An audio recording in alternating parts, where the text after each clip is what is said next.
as you notice, the strength of delegation from Deputy Prime Minister to Premier and Chief Ministers and Ministers reflect our not only our friendship, our enhanced bilateral relations and commitment. And this will continue because other than our meetings, the bilateral meetings between ministers have continued, and they've helped us immensely in terms of coming to a final resolution to some of these outstanding issues. But may I also thank you, Prime Minister Lawrence, for the hospitality. It may be a short working visit, but it's very substantive. You didn't allow me even to have a few minutes break. But I do enjoy this very much because the meeting has been very cordial. We have shown such a friendship after a series of meetings. You mentioned these official working visits, but beyond that, almost at every opportunity in any multilateral engagements, we make it a point to update issues, to show concern on the welfare of our people, and the progress made in some of these earlier decisions. Now, you have raised the issue of FIR, and we acknowledge the need to accept the fact that we need such a flow to Changi and Seletar, in as much that we need a flow to the east, particularly Sabah and Sarawak. And as I've alerted you, Prime Minister, we have more flights into that region as compared to the earlier strength when we initially discussed this in the last many decades. But so the parameters are laid down. We're quite clear on that. So we need to just ensure that whatever arrangement should not frustrate the free movements. And if we accept that principle, I think we can move ahead with more certainty. Similarly, on the issue of energy, as you know, you have been very supportive of the ASEAN Power Grid with Petro-Vietnam, Petronas, and Singapore. And now we are also embarking in an aggressive manner. There is a supply of gas, which is in abundance from Sarawak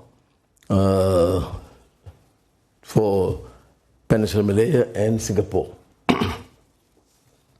I've given 2 steps today by Prime Minister Lawrence Wong. And I told him, I'm sure Singapore can do a bit more after that. Now, on the economic partnership, on a more serious note, I'm, of course, very pleased. And I've said this, foreign ministers aware that most of my encounters, my counterpart in other countries, in international forums, I've always make it a point to mention the spectacular example and success, not only a matter of economic arrangement, but it could only happen in terms of the Johor-Singapore Special Economic Zone because of the trust and the friendship. And I don't think this should be ignored or underestimated. This is, I repeat, unprecedented. And we have seen the initial results, which is startling, which of course benefits Singapore, but more so in Malaysia. And I've said, due to this economic zone, for the first time in our history, Singapore has registered a phenomenal growth in terms of investments, surpassing my state, Penang. Johor. And I have no complaints about it. Johor. Johor, I'm sorry. Johor. Johor. Phenomenal increase in Johor that surpassed Penang, because I'm too obsessed about Penang. Now, connectivity I've referred to in terms of energy, but also investments, and we are open to encourage more investments from Singapore. And Malaysia is a trading nation, as you know, and with all these uncertainties, it is critical that we enhance this sort of trade between countries and within ASEAN. And that is why this showcase of this economic zone can be a good example how countries can work together for the benefit of both the economies and the people. The maritime boundary, I concede, is more complex. But if we have a clear commitment to try and resolve, I'm sure we should progress.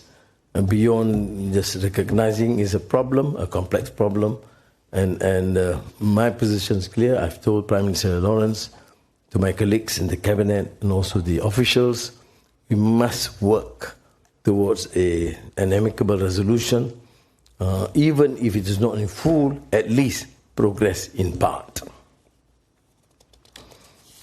There are, of course, other issues that we have discussed extensively, the regional issues, trade issues, but I think generally we are on the same page. And I am, of course, extremely delighted to be here and be able to discuss very candidly and frankly with Prime Minister Lawrence and joined by the cabinet members.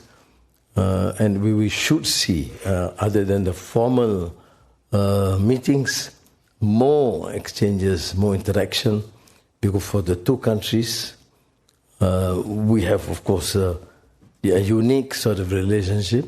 We can choose to just ask questions about some problem in the past, or we can choose to ensure that this sort of unique relationship would favorably and ultimately strengthen not only diplomatic relations, but more so economic, trade, cultural, and educational, as you have shown such a goodwill in terms of sending your volunteer teachers to Malaysia. So, terima kasih sekali lagi.